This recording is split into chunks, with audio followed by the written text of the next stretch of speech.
أعوذ بالله من الشيطان الرجيم بسم الله الرحمن الرحيم رب اشرح لي صدري ويسر لي أمري واحلل عقدة من لساني يفقهوا قولي ربي يسر ولا تعسر وتمم بالخير اللهم لا سهل إلا ما جعلته سهلا وأنت تجعل الحزن إذا شئت سهلا اللهم انفعنا بما علمتنا وعلمنا ما ينفعنا وزدنا علما آمین یا رب العالمین۔ آج ہم انشاءاللہ اللہ کے خاص فضل و کرم سے، اس کی خاص رحمت اور توفیق سے سورۃ الزمر کی آیت نمبر 22 نمبر آیت سے آنورڈ اپنا سبق دیکھیں گے اور کچھ آیات کو سمجھنے کی کوشش کریں گے۔ سب سے پہلے ہم اسی کی حمد اور اسی کا شکر اور اسی کی تعریف کرتے ہیں جس نے ہمیں یہ وقت اور یہ مہلت عطا فرمائی، جس نے ہمیں یہ رزق، سہولیات اور بے شمار انعام و اکرام ہمارے اوپر کیا، اور خاص کر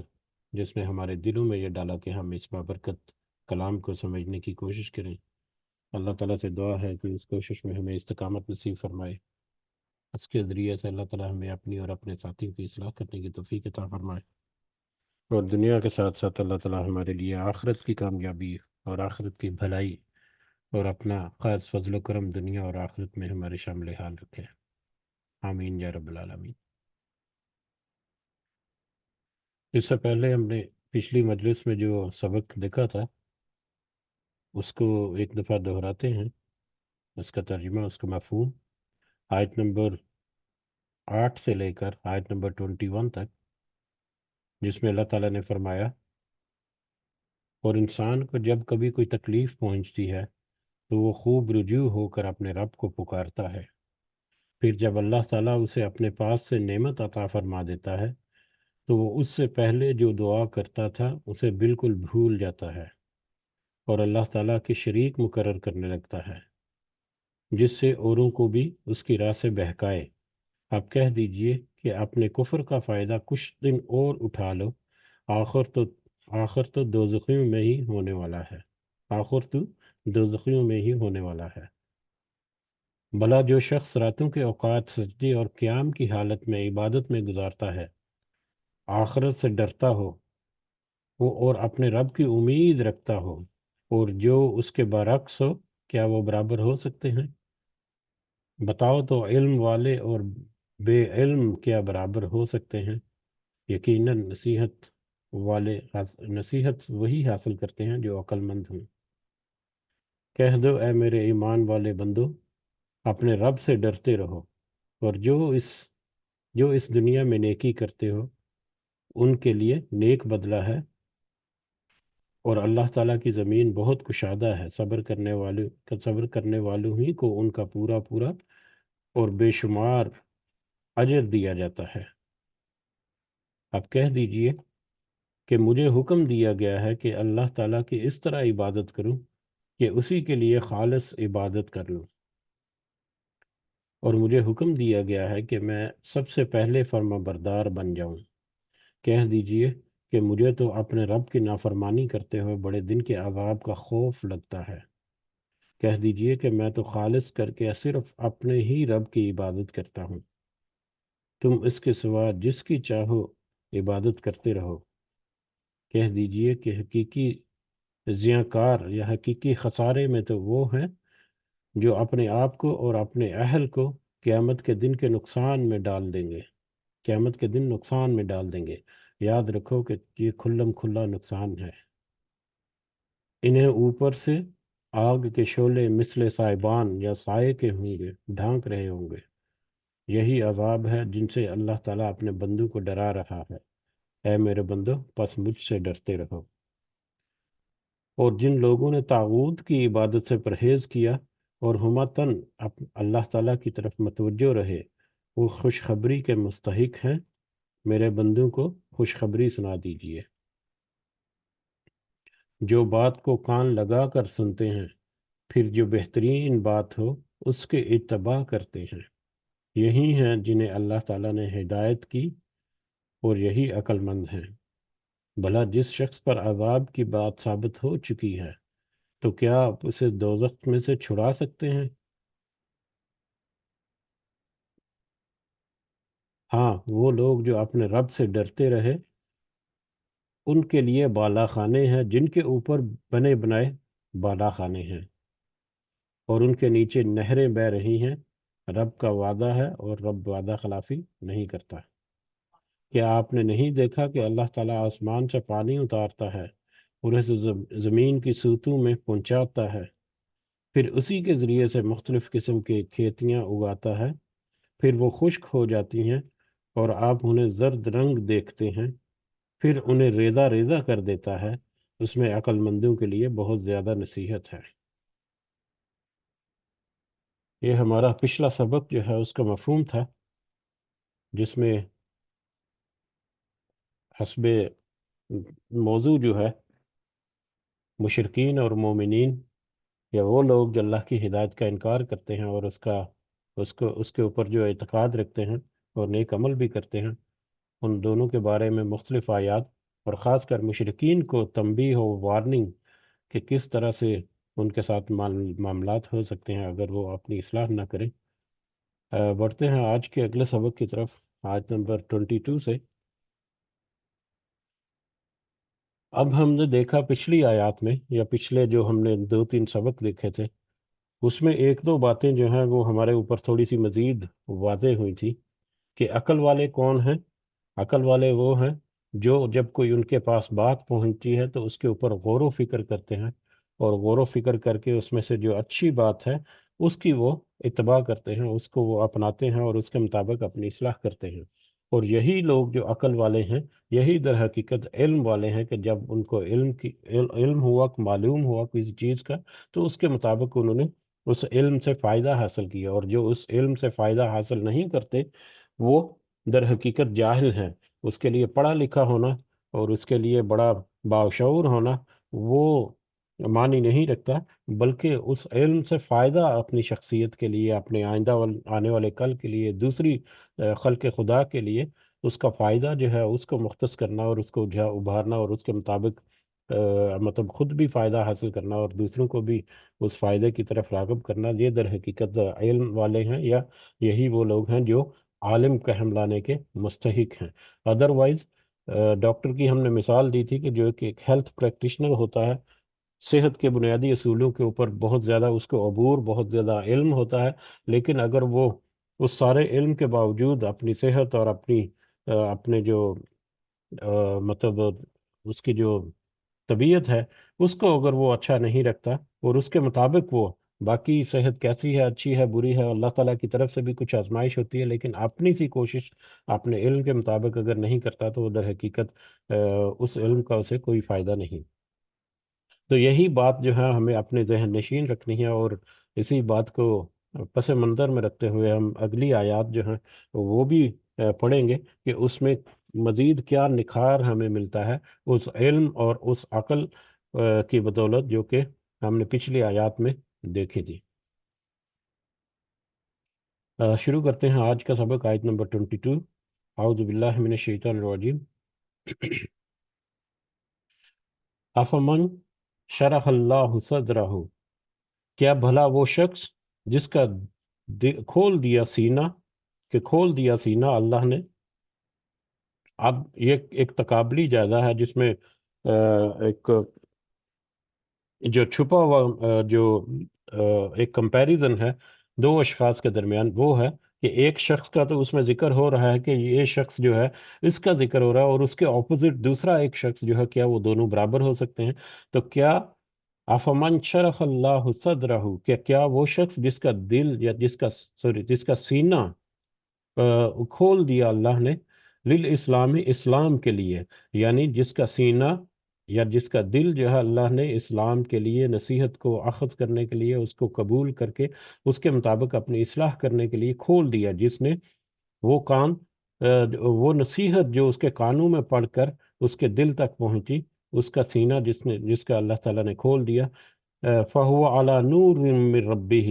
پس وہ روشنی پر ہو اپنے رب کی طرف سے، اور اس کا سینہ کھول کر اس کے دل کے اوپر وہ روشنی جو ہے اعلیٰ ربی ہی، اپنے رب کی طرف سے روشنی اس کو میسر آئی ہو، یعنی اس کا دل جو ہے وہ نور ہدایت یا ہدایت کی روشنی سے منور ہو گیا ہو، ہدایت کی روشنی سے وہ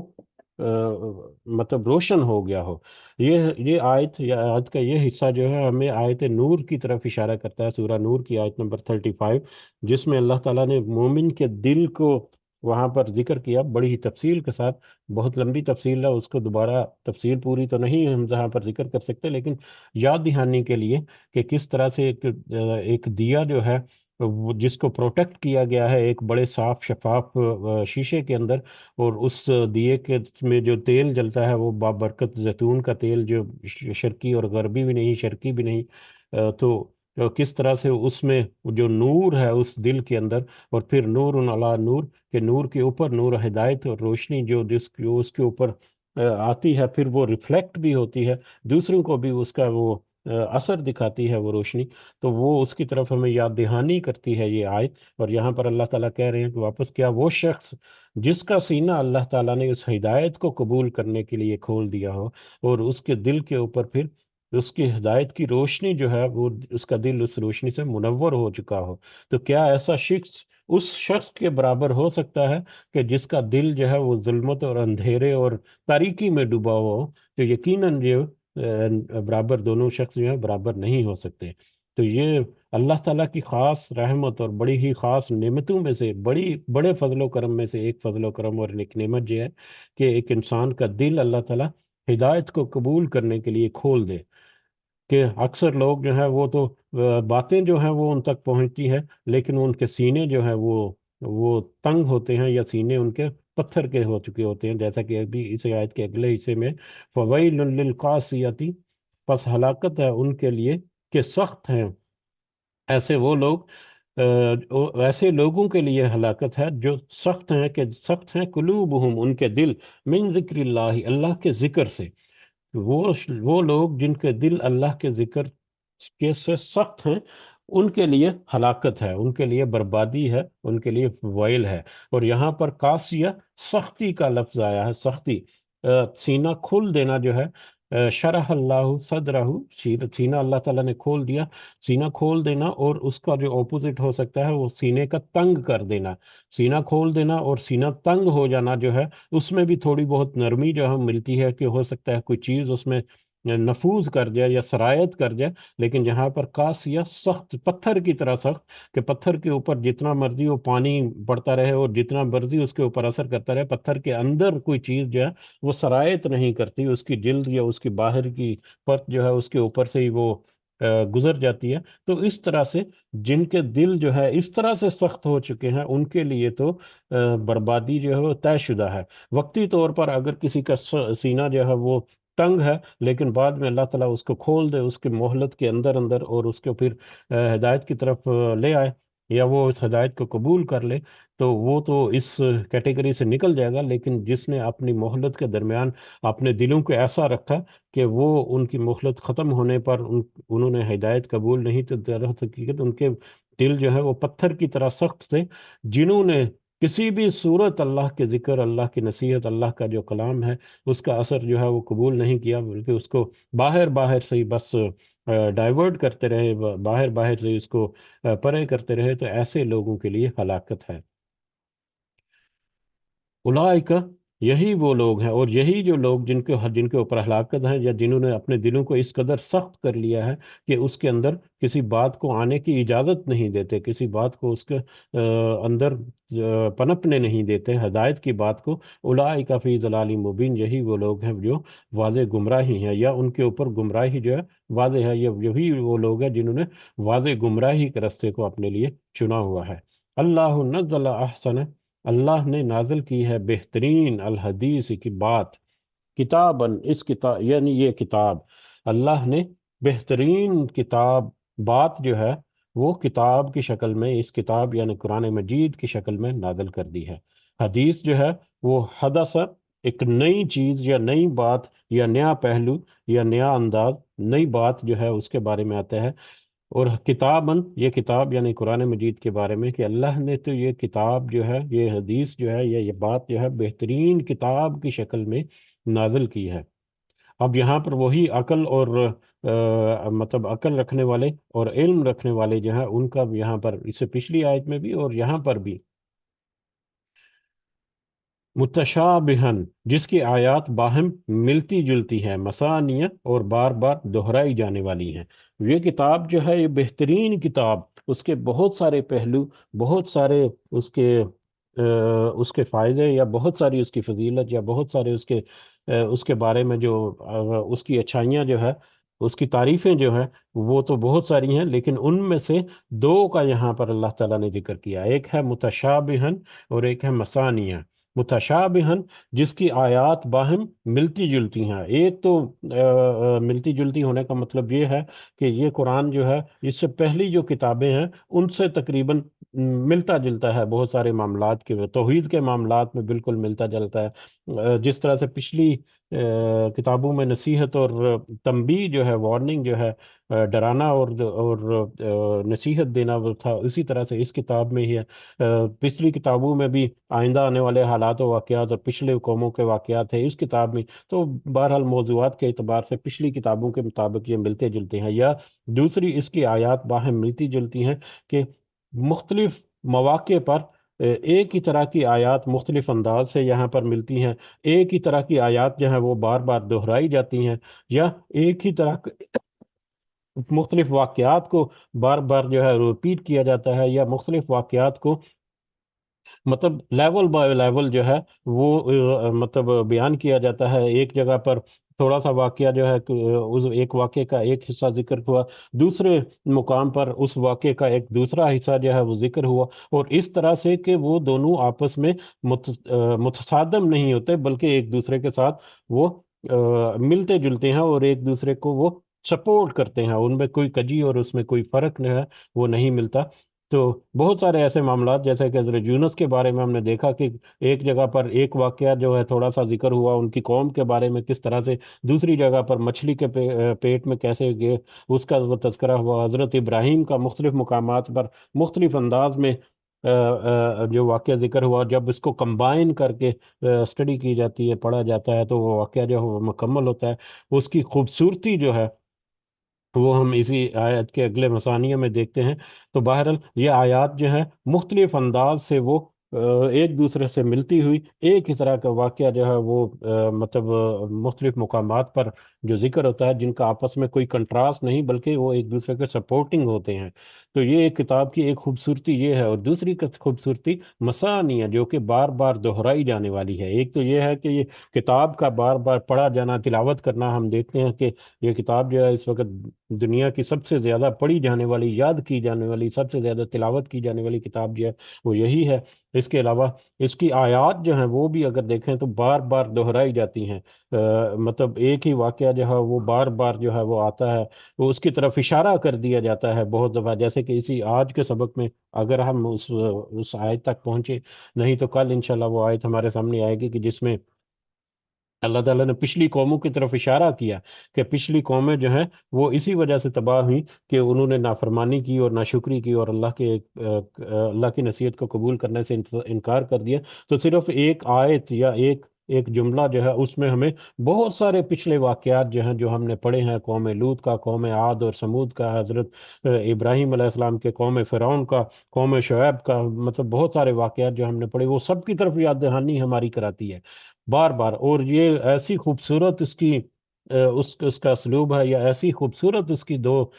خصوصیات ہیں جس کا میں خود شاہد ہوں کہ شروع میں تو مطلب مجھے بہت زیادہ جو ہے وہ اسٹڈی اپنا سبق جو ہے میں در حقیقت یہ کہتا ہوں کہ میں سبق یاد کرتا ہوں آپ کو سنانے کے لیے، تو شروع میں تو بہت زیادہ مجھے وقت بھی اس کے اوپر صرف کرنا پڑتا تھا، لیکن اب اتنی دفعہ ریپیٹ ہوا، اتنی دفعہ وہ معاملات آئے کہ وہ اکثر جو ہے جیسے ہی آیت سامنے آتی ہے تو پچھلا مفہوم جو ہے وہ تھوڑا سا اس کا امیج جو ہے بن جاتا ہے، پھر تھوڑی سی تفصیل جب پڑھی جاتی ہے تو وہ اور زیادہ نکھر کر سامنے آتی ہے، اور پھر ہر اگلی لیول پر حالات و واقعات کے مطابق یا آگے پیچھے کی آیات جو ہیں ان کو جب ان کے ساتھ جب ملایا پڑھا جاتا ہے یا اس میں، تو ایک نئی چیز جو ہے وہ اس میں سامنے آتی ہے۔ تو یہ ایک بہت ہی خوبصورت مطلب اس کا جو اس کتاب کی جو خاصیت ہے، جو کہ وہ لوگ جو اس کو سمجھنے کی کوشش کرتے ہیں وہ اس کی ضرور اور ضرور اس کی گواہی دیں گے، جیسے کہ میں آج اس کی گواہی بھی دیتا ہوں۔ تو بہرحال یہ کتاب جو ہے اللہ تعالیٰ نے اسی کتاب کے بارے میں یا اسی کتاب کے علم کے بارے میں ذکر ہوا کہ عقل والے اس میں سے نصیحت حاصل کرتے ہیں اور علم والے اس نصیحت کا فائدہ حاصل کرتے ہیں۔ تو یہ کتاب تو ایسے بہترین انداز میں یہ بات جو ہے وہ ذکر کی اللہ نے، جس کی آیات جو ہیں وہ آپس میں ملتی جلتی ہیں اور وہ بار بار دہرائی بھی جاتی ہیں۔ اور جب یہ آیات جو ہیں یہ پڑھی جاتی ہیں، دہرائی جاتی ہیں اور اس کے اوپر غور و فکر کیا جاتا ہے اور ان کو بار بار جب پڑھا جاتا ہے، واقعات کو ریپیٹ کیا جاتا ہے، ریمائنڈ کرتی ہے یہ کتاب مختلف انداز میں، تو اس کا اثر کیا ہوتا ہے ایک انسان کے جسم کے اوپر اور اس کے دل کے اوپر، جیسا کہ پچھلی آیت میں آیت نور کی طرف جو ہمیں یاد دہانی ہوئی، اس آیت کو بھی سامنے رکھیں اگر، تو اس قرآن کی اس آیات کا، اس اسلوب کا، اس خصوصیت کا اثر جو ہے ایک مومن کے دل کے اوپر کیسا ہوتا ہے۔ تقشعر منہ جلود الذین، تقشعر، پھر رونگٹے کھڑے ہو جاتے ہیں، منہ، اس سے، اس قرآن سے یا اس کی باتوں سے یا اس کی نصیحت سے، اس کے بار بار ریپیٹ ہونے سے، یاد دہانی سے، جلود الذین، ان کے جلدیں یا چمڑے یا ان کے جو مطلب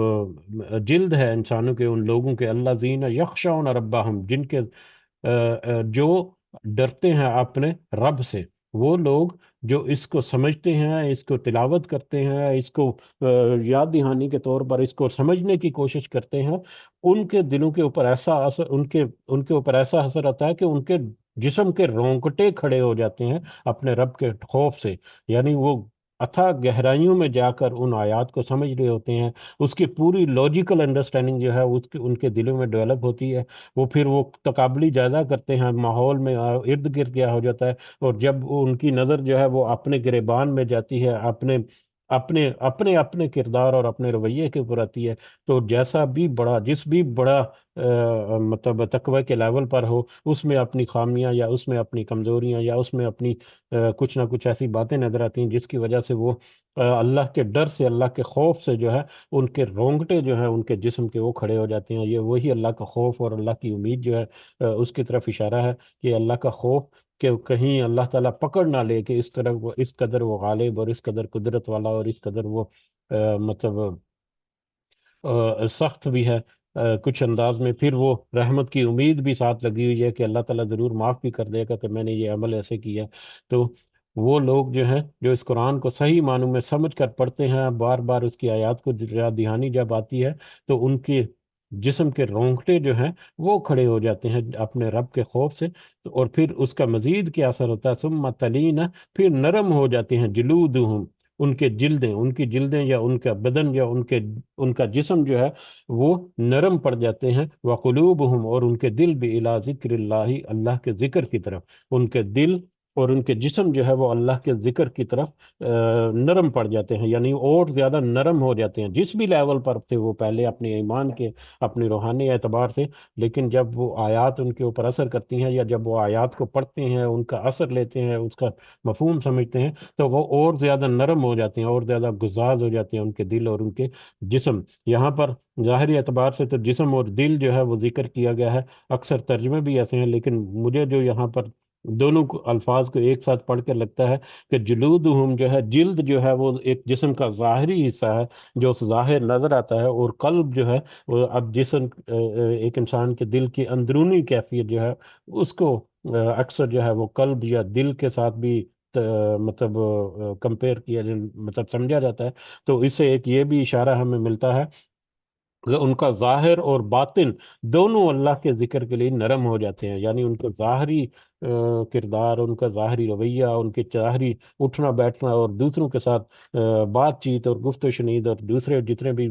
ظاہری معاملات ہیں ان میں بھی وہ اپنے رب کے خوف سے اور اپنے اللہ کے ذکر میں وہ دل جو ہے، ان کے جو وہ جسم جو ہے وہ نرم ہو جاتے ہیں، اور ان کے دل روحانی اعتبار سے بھی، عقائد کے اعتبار سے بھی، اللہ کی یاد کے اعتبار سے بھی، اپنے دل اور ان کے ذہن جو ہے وہ اس کی طرف زیادہ مرکوز ہو جاتے ہیں۔ تو یہ بہت ہی خوبصورت انداز میں اس قرآن مجید کا اثر اور اس کی خصوصیات جو ہیں وہ ہمیں ملتی ہیں اس آیت میں۔ ذالک ہدی اللہ، یہی ہے ہدایت، یہ اللہ کی ہدایت ہے۔ یہدی، یہی ہدایت ہے در حقیقت اللہ تعالیٰ کی طرف سے، یہی وہ ہدایت ہے جو اس قرآن سے اخذ کرنے کی ضرورت ہے ہمیں سب کو۔ اللہ تعالیٰ ہمیں توفیق دے کہ ہم اس اس ہدایت کو اس طرح سے اخذ کر سکیں۔ آمین یا رب العالمین۔ ذالک ہدی اللہ، یہی ہدایت ہے، یہ ہدایت ہے اللہ کی طرف سے۔ یہدی بہ من یشاء، وہ ہدایت دیتا ہے اس کے ذریعے سے جسے وہ چاہتا ہے، یا جو اس کو ہدایت کو قبول کرنے کی کوشش کرتا ہے اللہ تعالیٰ اسے ضرور ہدایت کرتا ہے۔ وَمَن يُضْلِلِ اللَّهُ، اور جسے وہ گمراہ کر دے اللہ، فَمَا لَهُ مِنْ هَادٍ، تو اس کے لیے کوئی ہدایت نہیں۔ لیکن اس کے برعکس جسے اللہ گمراہ کر دے یا جو اس نصیحت کو جھٹلا دے، اس سخت پتھر کی طرح، سخت جو ہے دل کی طرح، کہ جس کے اوپر پانی جو ہے باہر باہر سے گزر جاتا ہے، اس کے اندر کچھ بھی چیز سرایت نہیں کرتی، نفوذ نہیں کرتی، اس طرح سے جو باہر باہر سے اس آنے والی باتوں کو ایک کان، جس کو کہتے ہیں نا ایک کان سے سننا اور دوسرے کان سے نکال دینا، جو اس طرح سے رویہ کرتے ہیں وہ تو گمراہی کی طرف چلتے ہیں، اور ایسے لوگوں کو پھر اللہ تعالیٰ کیونکہ اختیار دیا ہوا ہے تو ان کی رسی دراز کرتے ہیں، اور وہ پھر گمراہی میں ایسے نگلتے ہیں کہ وہ واپسی ان کی ممکن نہیں ہوتی۔ تو جسے پھر اللہ گمراہ کر دے، یا جسے پھر گمراہی کے راستے پر اللہ پھر ڈھیل دے دیں کہ ٹھیک ہے تم اختیار اپنا استعمال کرو، گمراہی کے راستے پر چلتے رہو، تو پھر ایسے شخص کو کوئی ہدایت بھی نہیں دے سکتا۔ افمن یتقی، تو بھلا کیا وہ بچے گا؟ اب یہ جو شخص ہے جس نے گمراہی کا راستہ اختیار کیا، اور جس نے پھر اپنی مرضی کے ساتھ گمراہی کے راستے کو اختیار کر لیا، اس کی منزل کیا ہے؟ اس کی منزل جہنم ہے۔ اور جہنم کا یہاں پر جو جہنم کا عذاب جو ہے، یا جہنم کی سزا جو ہے، اس کا ایک اور پہلو یا ایک اور انداز سے اللہ تعالیٰ آگے اگلی آیت میں ذکر کرتے ہیں۔ وَمَن يَتَّقِ، تو بھلا کیا وہ بچے گا، بوجہ، اپنے چہرے کے ذریعے سے، سوء العذاب، برے عذاب سے، یوم القیامت، قیامت کے دن، تو بھلا وہ اپنے چہرے کے ذریعے سے برے عذاب سے بچے گا قیامت کے دن، یا قیامت کے دن کیا وہ اپنے چہرے سے اس عذاب کو روک سکتا ہے؟ یہاں پر اس کا مطلب جو ہے وہ مطلب اس کے معنی اور مفہوم کے اعتبار سے یا لفظی معنی کے اعتبار سے ترجمہ کیا گیا ہے کہ کیا وہ بچے گا اپنے چہرے کو؟ تو لیکن اکثر تراجم جو ہیں، ترجمے جو آپ دیکھیں گے کہ اس میں ڈھال، کہ چہرے کے ڈھال جب بنائے گا تو وہ اپنے چہرے کو بچا نہیں سکتا۔ تو ایک انسان، کوئی بھی آدمی جو ہے، جب اس کو کوئی مار پڑ رہی ہوتی کہہ لو، یا اس کے اوپر کوئی مطلب کوئی حملہ کر دے، کوئی لاٹھیوں کے ساتھ یا کوئی کسی بھی طرح سے، تو وہ سب سے زیادہ جو اپنے جسم میں سے حفاظت جو کرتا ہے، سب سے زیادہ جو حفاظت کرتا ہے، وہ اپنے چہرے کی کرتا ہے، اپنے چہرے۔ اب جنرل ایک بیہیویئر ہے، آپ دیکھ لیں کہیں بہت ساری ہمیں مثالیں مل جائیں گی کہ جب بھی کسی کے اوپر کوئی اس کو مارنے کے لیے، اس کو پیٹنے کے لیے حملہ کیا جاتا ہے، یا اس کے لاٹھیوں واٹھیوں کے ساتھ، تو سب سے زیادہ وہ بچاتا ہے جو وہ اپنے چہرے کو۔ اور یہاں پر اللہ تعالیٰ کہہ رہے ہیں کہ وہ چہرہ جو ہے، دوسرے ترجمے جو ہے ان کو بھی مد نظر رکھتے ہیں اگر، تو وہ چہرہ جو ہے وہ ڈھال کے طور پر اس قیامت کے دن کے اس عذاب کے سامنے آئے گا۔ اور ڈھال، ہمیں پتہ ہے کہ ڈھال جو ہے وہ ایک جنگجو جو ہے اس کو تیروں سے بچانے کے لیے، اور تلوار کے وار وغیرہ سے بچانے کے لیے ڈھال کو وہ آگے کرتا ہے، جس سے وہ تلوار کے وار سے یا تیر کے وار سے بچ جاتا ہے۔ تو وہ ڈھال جو ہے در حقیقت وہ سامنے کرتا ہے اپنے آپ کو بچانے کے لیے، تو وہ اس قدر بے بس ہوگا، اس قدر وہ لاچار ہوگا، اور اس قدر وہ بے کس ہوگا اس وقت، کہ اس کا چہرہ جو ہے وہ ڈھال کے طور پر اس آگ کے عذاب یا قیامت کے اس عذاب کی طرف کیا جائے گا، اور اپنے چہرے کو بچا نہیں پائے گا۔ استغفر اللہ۔ اللہ تعالیٰ ہمیں ایسی کسی بھی سچویشن سے محفوظ رکھے، آمین، کہ جس کا یہاں پر ہمیں اندازہ ہوتا ہے کہ کس طرح سے اس کا چہرہ جو ہے وہ ڈھال کے طور پر اس کی طرف آنے والے عذاب یا سختی جو ہے وہ اس کے سامنے آگے آئے گا، اور وہ اپنے چہرے کو بچا نہیں پائے گا۔ یہ ہے انجام اس شخص کا جس نے اس ہدایت کی طرف سے منہ موڑا، جس کا قرآن مجید کے نسبت سے یہاں پر ذکر کیا، کہ جو اس ہدایت کو قبول کر لے، ان کے دل اور ان کے جسم جو ہے وہ نرم پڑ جاتے ہیں اللہ کی یاد کے لیے، لیکن جو اپنے دلوں کو پتھر کی طرح سخت کر لے، ان کا انجام جو ہے وہ کس طرح سے ہوگا۔ وکیل للظالمین، اور کہا جائے گا ایسے ظالموں کے ساتھ، ایسے ظالموں کو، ذوقوا، تم سب چکھو،